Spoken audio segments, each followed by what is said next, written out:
everybody, Satoli here with History in Your Own Backyard. Today I'm headed up to McCordsville, Indiana, which is just northeast of Indianapolis, to interview a few people on the history of the town. This will be an interesting video for people 100 years from now because they'll have the chance to see what McCordsville was like before all the development started. Stay tuned and we'll check it out.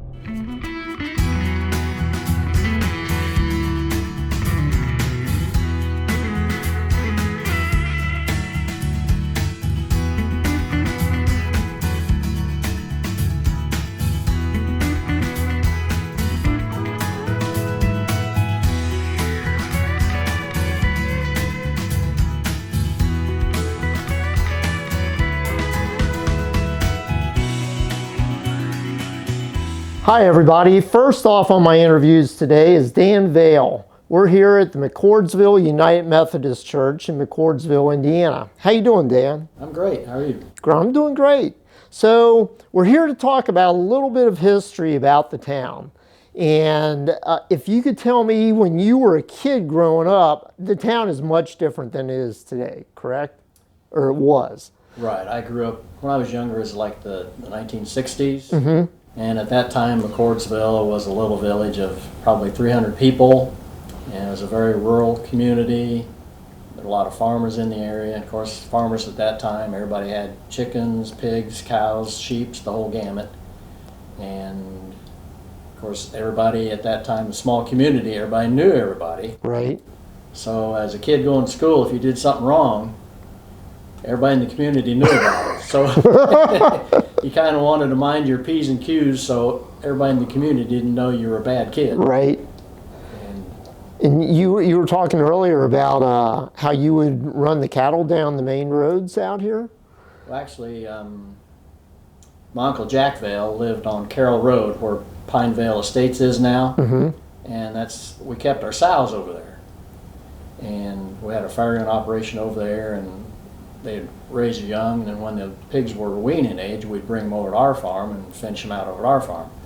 But I can remember in the 1960s, in the fall of the year, we would just open the gate over at the barn lot over there, and we had 50, 60 sows. We'd just run them out on the road, take them south to 800 North, then go east about a half mile to our farm, and we'd open a gate over there to one of the cornfields, and the sows would live in the cornfield all winter, just gleaning the ears of corn that the corn picker mixed. And in the spring of the year, we'd reverse this operation. We'd run them back over to his farm. And of course, at that time, there was no open side ditches. The farm fences were still up, so the sows had to go down the road. There's no other option for them. And very seldom we'd meet a car, get a strange look like, what's going on? But they would just stop and the sows would just go right by them. But that was you couldn't do that nowadays with the number of cars. Yeah. But it was quite a sight to see the sows just walking down the road. And how many did you have about? Oh, it was 50 or 60 sows. Okay. Yeah, you were talking about a few different stories from back then. What was the other one that you had? Well, I can remember at that time the Co-op elevator used to be right on Broadway here, just west of the Green Touch, where the Green Touch building is now. It's a flower shop, landscape shop now, but that's where the grain elevator was. And the fall of the year, like I said, it was a farming community. Everybody would bring their trucks or wagons to unload their grain there. And of course the elevator at that time couldn't handle that volume, so the trucks and wagons, they would just have to line up down Broadway. Yeah. And nowadays, people couldn't imagine a site like that on that busy highway like that. They would have a fit. At that time, there was very low traffic even on Broadway. Right. And they would just take up one of the lanes, wait till they got their turn to pull in to unload. Mm-hmm. And that's the way it was back then. And right behind that is the rail line, right? Right, yeah, right just north of the elevator. And how many trains did you say come through a day? Right now there's, I think, 26, 30 trains a day, probably. Busy rail line. Yeah. And just north of the railroad track used to be the interurban line. Okay. And that operated, I think, early 1900s and maybe quit operations the early 30s. Mm-hmm. Because my dad always told the story, his mom took he and his brothers for the last interurban ride at that time. My dad was born in 28, so this was probably in the early 30s. Yeah. Interurban stopped running. And I think it ran from Indianapolis through Anderson, maybe up to Muncie. Okay. I think at that time there were a lot of interurban lines throughout the state. Right. But nowadays, the government would really wish they had that type of public transportation. Yeah. Yeah, it would be so much easier to move people around like that. Definitely. Yeah. And then you were saying something about, what was it, a storm that came through in the early 1900s? Yeah, there's an article my uncle found from June 25th, 1902. This article was in, I believe, the New York Times. Mm-hmm. It talked about a derecho that went through the Midwest at that time. And the article explains the different towns throughout Illinois, Indiana, Ohio, Pennsylvania, and just the damage it did. I think a few people were killed. Mm-hmm. And here in McCordsville, a lot of buildings were damaged. And in fact, the first Methodist church at that time was north of the railroad tracks, where there's a cemetery there now, Mm-hmm. North Railroad Street. The church used to be located there, Okay. and that church was destroyed in that storm in 1902. And then when was this church built? This church was built in 1923. Okay. So just at 100 years. Yeah, just 100 years ago. Okay. And then you had mentioned something else about a school that burned down. Yeah, still at that time, public school, grades 1 through 12. February of 1926. Okay. The building burnt one night. And the story goes that evening, the previous evening, there was a basketball game between McCordsville and Fortville. Mm-hmm. Of course, at that time, every little community had their own high school, and there was a big rivalry between the two towns. And nothing was ever proven, but the story evolved that a group of boys from Fortville didn't like the outcome of the game, and not making accusations, but the school burnt that night here. Huh. And again, that was what, 100 years ago, so there's nobody here to even... Yeah, 1926, I don't think anybody remembers that. Yeah. But Interesting. It's a neat little town. I was driving around through here before, you showed up this morning. And yeah, there's still a few neat old buildings here in town. my great aunt was telling me she married in 1930 and moved to McCordsville. And at that time, Broadway Street was still a gravel road. That's the street right out front. That's the street right out front here, yeah. Jeez. And of course, I can remember there was no stoplights in town back in the 60s and 70s. I can't remember what year the first stoplight was installed at Mount Comfort Road and Broadway, but used to, of course, Broadway had the right of way, and you'd sit, if you're on Mount Comfort Road, you just had to wait till you had an opportunity to cross 67. Right? Now there's, I don't know, maybe a half dozen stoplights in town. It's definitely different. Oh, well, things change, don't they?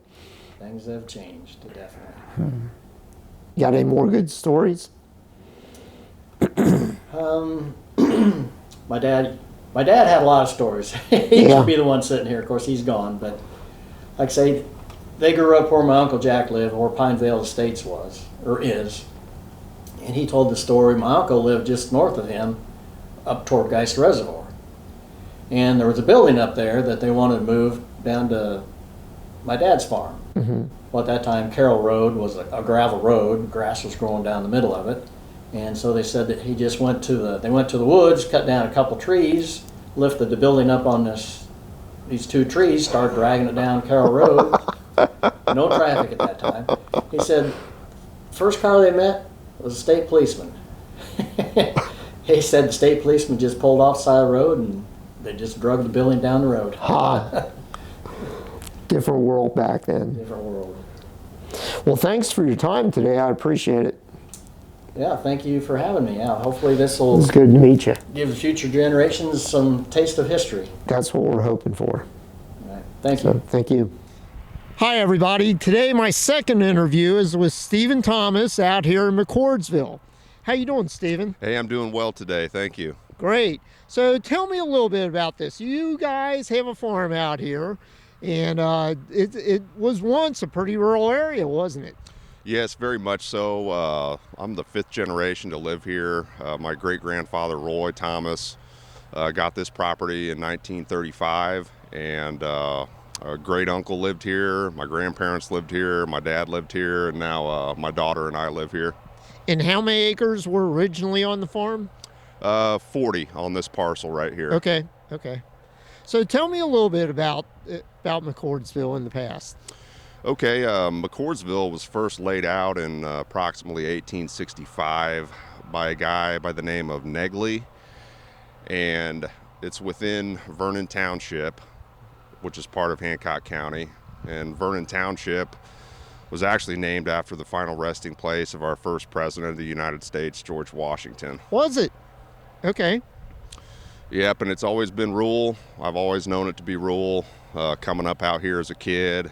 And my granddad and his father, great-great-grandfather, they all farmed around here together with other families and things like that. And Right. So it's always been nice to come up here out in the country. I bet.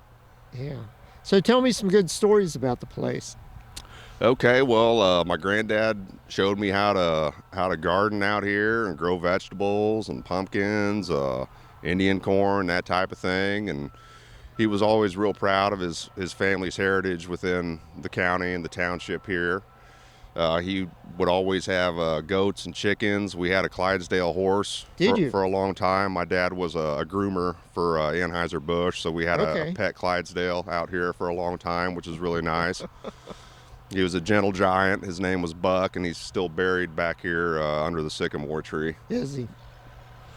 In this building right behind us, what'd you call that, a seed barn? The seed house is what we've house. always called it, and it was my great-grandfather's, and they used to bag hybrid corn in here, which I got a couple of the bags with me here.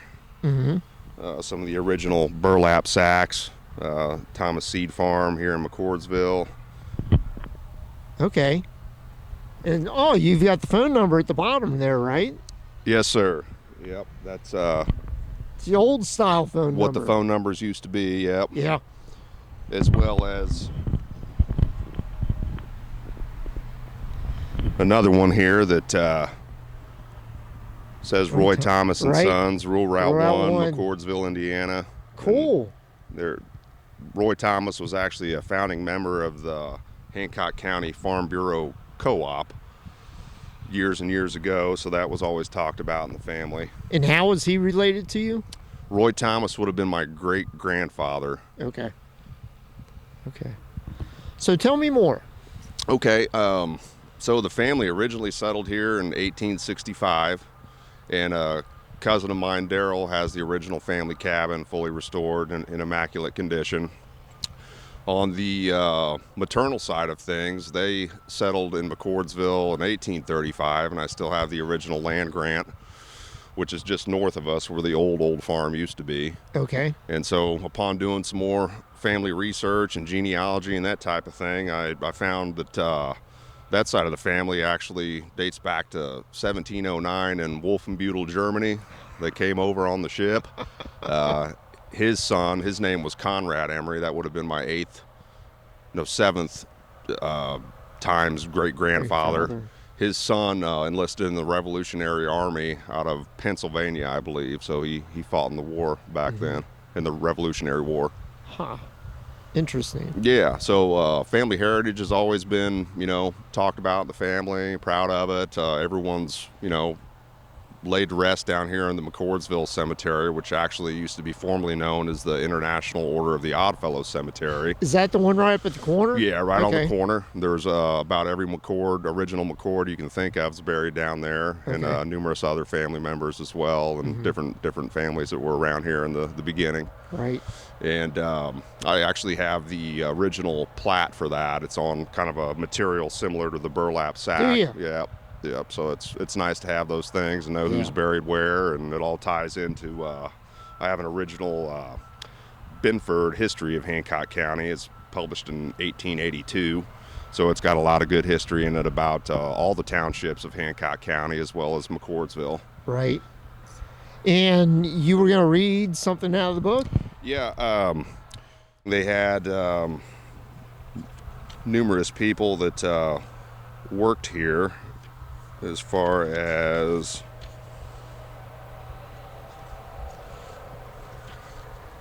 they had merchants, druggists and grocers, a blacksmith, hardware store, shoemakers, restaurants, a livery, butchers, a barber, harness maker, carpenters, grain dealers, millers, sawmill proprietor, stave factory, a tiner, flax mill, planing mill, and attorneys and notaries as well, dating all the way back to 1853.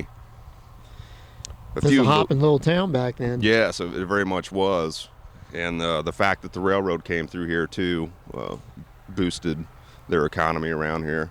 And back then it was passenger rail mainly, wasn't it? I believe so, yep. And didn't you say the interurban came through here? Yes, and the interurban ran through here as well. And if anyone's not familiar with what that is, that was an electric railroad. It ran on tracks, but they had power lines going above it, and it was powered by electricity. And there's still remnants of one of the bridges that came through McCordsville, just northwest of here. Okay. And that ran, I guess, parallel with the current rail line, correct? Correct. Yep, and I believe there was a depot behind the mercantile, the old mercantile. There was a depot house back there, and this line ran all the way to Anderson. Okay. But the depot's long gone, I'm guessing? The building is still standing, to my Is it? understanding. I'm not sure if it's the original depot building, but I was always told that that's where the Okay. depot was for the interurban. All right. Okay. Is there anything else you'd like to talk about while we're here?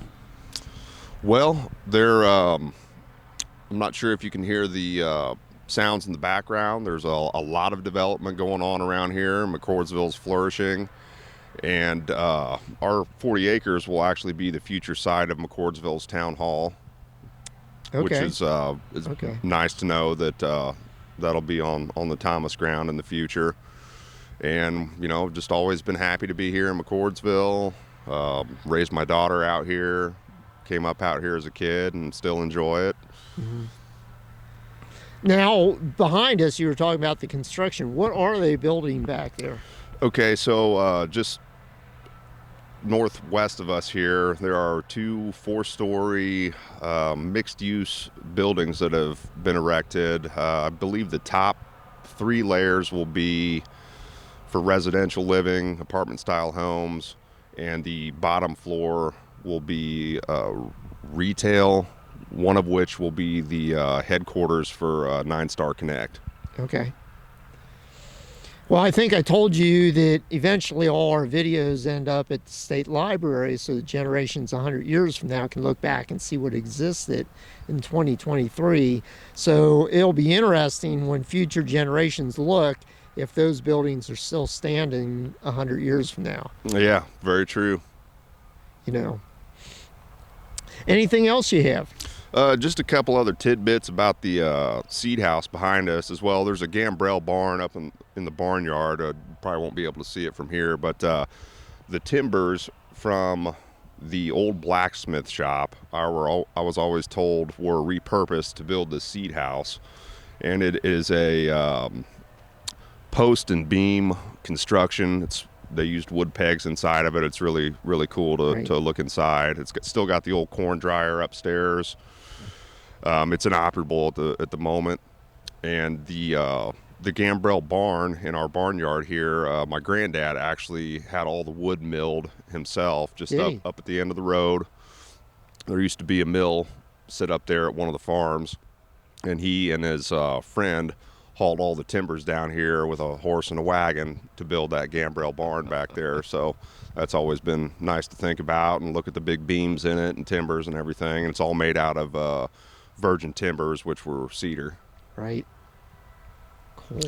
Cool. Down towards the end of the road where the cemetery is, there's a 3-story Gambrell Barn that, to my understanding, was built by Frank Littleton, who was the fella who had the round barn built, which is Indiana's largest round barn. And where is that located? The round barn is located east of here, off of 500 and 600, I believe. Okay.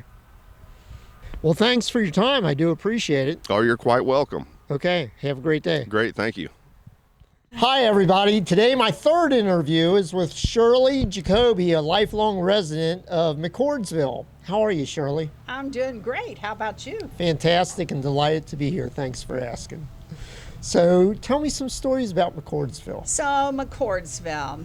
I am not a lifelong resident, but I'm an older woman, so I have been here a good part of my life. We moved here in 1966. Okay. Where we are sitting now used to be the McCordsville Elementary School.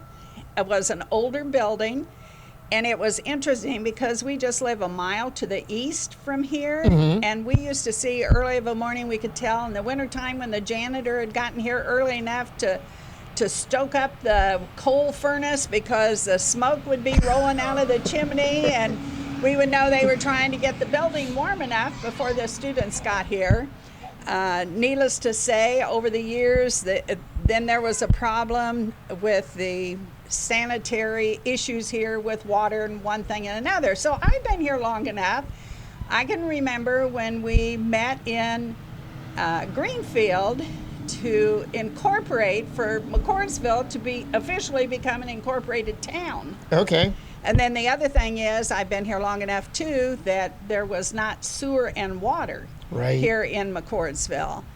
And there's been a lot of development going on. As you drive around, you can certainly see all of the development that is going on. In my opinion, it was never a question of if McCordsville was going to develop, it was just a matter of when.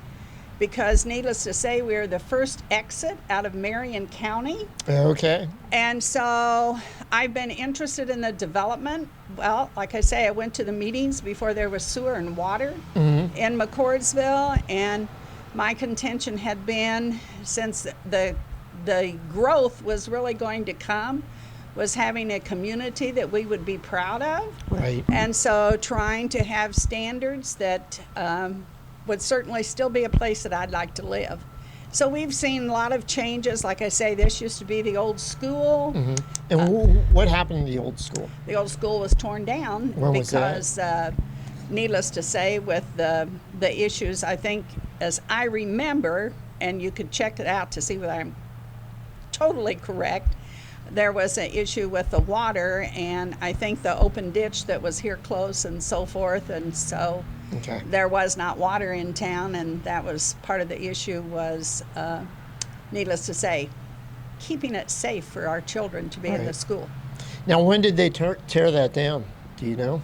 I don't remember, but it has been, my goodness, it's probably been somewhere around 50 years ago. Okay.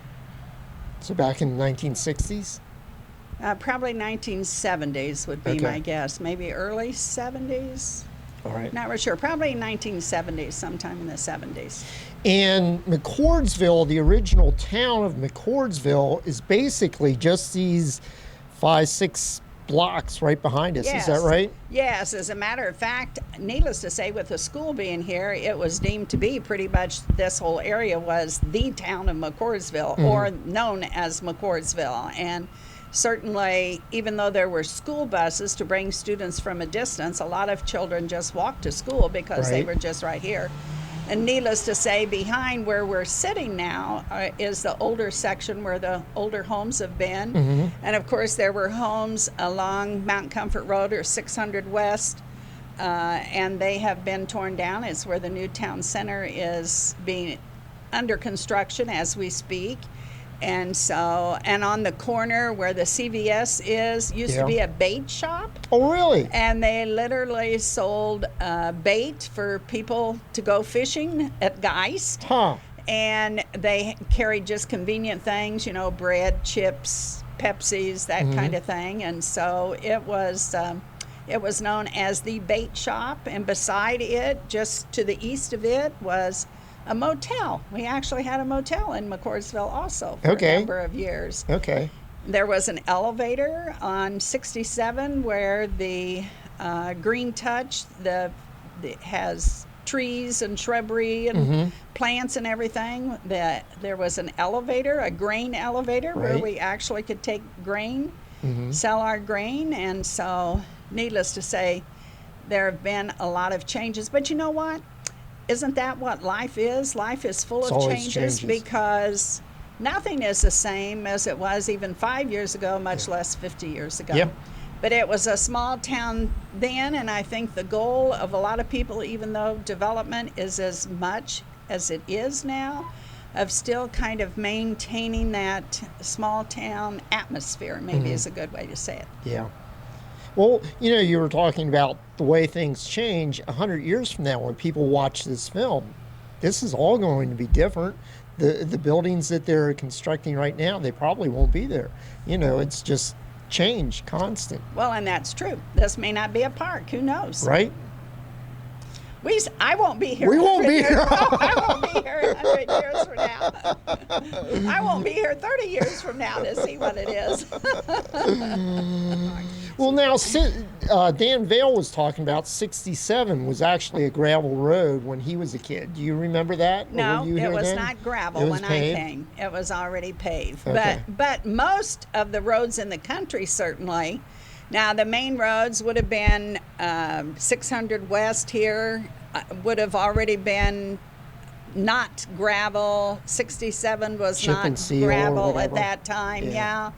But all of the country roads at the time were gravel, so that certainly has changed by all means. So, you know, I've heard so many times over recent years, people that have moved out here have said, you know, I moved out in the country and they wanted it still to remain a rural area. Well, it was like, I'm here now, let's don't change it. You know, well, several people have liked that. You know, I've heard that I've sat in so many meetings and I've heard people make that comment. In fact, one time, here's a little story. One time sitting at a meeting in Greenfield when they were talking about development in the McCordsville area, that very thing happened. Somebody spoke up and said, you know, well, I moved out here because it was rural area and I think it ought to stay rural area. And only a couple of us that were close enough to a man who was older than I, that had been here a long time, said, well, maybe we didn't want you here when you came either, you know, but people don't realize that. So, you know, but there is a lot of changes. It is good farm ground. And you've got a farm outside of town. How many acres you have out there? Well, we farm more than what we actually own, but yes, we have farm ground, and you know, it's prime farm ground. It is. But where does growth come? Growth comes the closest to cities and, you know, where things are going on. My husband always says the rolling land, you know, I'll just use Brown County as an example, where it's more rolling and wooded and so forth, is ideal places for houses, but it's not close to where all the population and all the businesses and everything is. So, So, yeah, it's been a beautiful area. It's been a good life. And I'd like for it to remain that for those people who certainly are choosing McCordsville as their home. I appreciate you taking the time and certainly trying to put a little of the history of McCordsville in the records. And you know, as we're all aware, it's just like we've noticed as we've lost some of the older people in the community or our families, there's nobody to go ask some of the questions that we'd still like to have answered. So I think it's great that you're doing this and making it for people to be able to see. So, well, thank you. It was nice meeting you. More than welcome. You have a great day. You too.